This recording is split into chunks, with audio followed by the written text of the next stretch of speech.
नमस्कार, मैं मुस्कान कनौजिया और आप देख रहे हैं एसीसी न्यूज़ टुडे। आपने ईडी की छापेमारी के बारे में तो ज़रूर सुना ही होगा। क्या आप जानते हैं कि ईडी की छापेमारी में मिले पैसे क्या होता है? आखिर कैसे मिलती है करोड़ों की ये नकदी? चलिए जानते हैं। भारत में हर साल सरकारी अधिकारियों से लेकर राजनेताओं और व्यापारियों के घरों में छापेमारी के दौरान करोड़ों की नकदी पकड़ी जाती है। 21 जुलाई 2022 को पश्चिम बंगाल में ईडी ने टीचर भर्ती घोटाले में आरोपी मॉडल अर्पिता मुखर्जी के घर पर छापेमारी में ईडी ने 50 करोड़ रुपए की नकदी बरामद की थी। ईडी को 50 करोड़ रुपए गिनने के लिए 4 कैश काउंटिंग मशीनें लानी पड़ी थी और 10 घंटे तक नोटों की गिनती में काम चल रहा था। ये कोई पहला मामला नहीं है। इससे पहले दिसंबर 2021 में कानपुर के इत्र कारोबारी पीयूष जैन के घर में भी 284 करोड़ रुपए की नकदी देख लोग बौखला गए थे। इस दौरान इंसान मशीनें भी पैसे गिनते गिनते थक गई थी। नवंबर 2021 में कर्नाटक के कुलबुरी में एक इंजीनियर के घर पे छापेमारी के दौरान पानी के पाइप से पानी की जगह करोड़ों के नोट बहे निकले थे।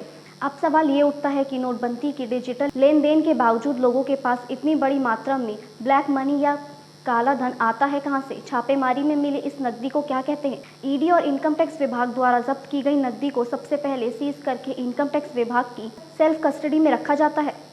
इसके बाद पहले आयकर निदेशक के व्यक्तिगत जमा खाते में और बाद में सेंट्रल स्केल के आयुक्त में पीडी खाते में नकदी जमा की जाती है, जहां मामले का मूल्यांकन किया जाता है। ये पीडी खाता एसबीआई या किसी अन्य अधिकृत बैंक के साथ एक ब्याज मुक्त खाता होता है। इसके बाद आयकर अधिकारी आरोपी को नोटिस भेजेंगे, जिसमें लिखा होता है कि क्या क्या और कितनी संपत्ति सीज की गई है। इसके बाद आरोपी को पैसे का सोर्स, लेखा जोखा, अगर टैक्स भरा गया है तो आदि के वक्त दिया जाता है। अगर आरोपी के घर से मिली रकम ब्लैक मनी ना होकर वाइट मनी है, उस पर टैक्स भरा गया हो, वो आयकर या जीएसटी रिटर्न में घोषित एसेट है। आरोपी द्वारा जवाब दाखिल करने के बाद इस बात की जांच की जाती है कि रकम वाकई में डिक्लेयर इनकम है या नहीं, मतलब टैक्स भरा गया है या नहीं। जांच के बाद आरोपी द्वारा दाखिल किए गए डॉक्यूमेंट्स वेरिफिकेशन के बाद उसका असेसमेंट होता है। इसके बाद जारी किए गए असेसमेंट ऑर्डर में बताया जाता है कि जब्त किए गए एसेट वाकई में डिक्लेयर्ड इनकम है या उन पर कोई चोरी की गई है। इस असेसमेंट ऑर्डर में बताया जाता है कि सीज हुए कैश व अन्य एसेट पर कितना टैक्स बनेगा और कितना जुर्माना लगेगा। जांच व असेसमेंट में परिणाम अगर आरोपी के हक में नहीं मिलता है तो या फिर वो पैसा वापस पाने के लिए अपील करेगा।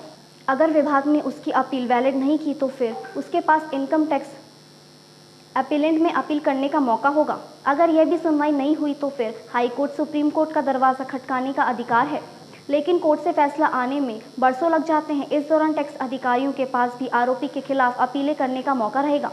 बात अगर इनकम टैक्स चोरी की है तो आयकर अधिकारी 1961 के चैप्टर 21 के तहत आय छिपाने पर विवरण दाखिल न करने की आदि जैसी विभिन्न चूकों के लिए चोरी की गई अधिकतम 300% तक राशि बतौर पेनल्टी निर्धारित है। वहीं चैप्टर 22 के तहत जानबूझकर टैक्स चोरी करने, टैक्स विवरण दाखिल न करने, खातों में जालसारी, टैक्स जमा न करने आदि अपराधों के लिए मुकदमा चलाए जाने का प्रावधान है। इसके लिए अधिकतम सजा जुर्माने सहित 7 साल तक की है। एक्सपर्ट शैलेश कुमार का कहना है कि आयकर विभाग को छापे उसे विभाग अपनी कमाई मानेगा और पेनल्टी के साथ उस नकदी में 70% टैक्स वसूलेगा। अगर किसी के घर से छापेमारी में 150 करोड़ रुपए बरामद होते हैं तो इनकम टैक्स डिपार्टमेंट इससे पहले इसमें से 90 करोड़ रुपए टैक्स के तौर पर काट लेगा और आरोपी को केवल 70 करोड़ रुपए ही मिलेंगे, बशर्ते आरोपी ये साबित करने में कामयाब हो या सारा पैसा उसका है तो बिजनेस से कमाया गया है। अगर पैसा किसी और गैर कानूनी माध्यम से आया हो तो दूसरे कानून के तहत कार्रवाई होगी। आयकर विभाग द्वारा जब्त की गई धन को विभाग द्वारा बनाए गए सीक्रेट फंड में जमा किया जाता है। इस तरह से फंड को भारतीय स्टेट बैंक के पास बनाए गए बैंक खाते के रूप में रखा जाता है।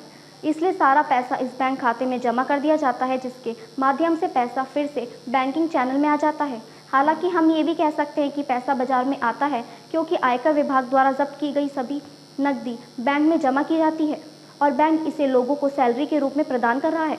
आयकर विभाग द्वारा जब्त की गई राशि को अंत में केवल इलेक्ट्रॉनिक मनी फॉर्म में रखा जाता है, क्योंकि वो नकदी अन्य ग्राहकों को वितरित की जाती है।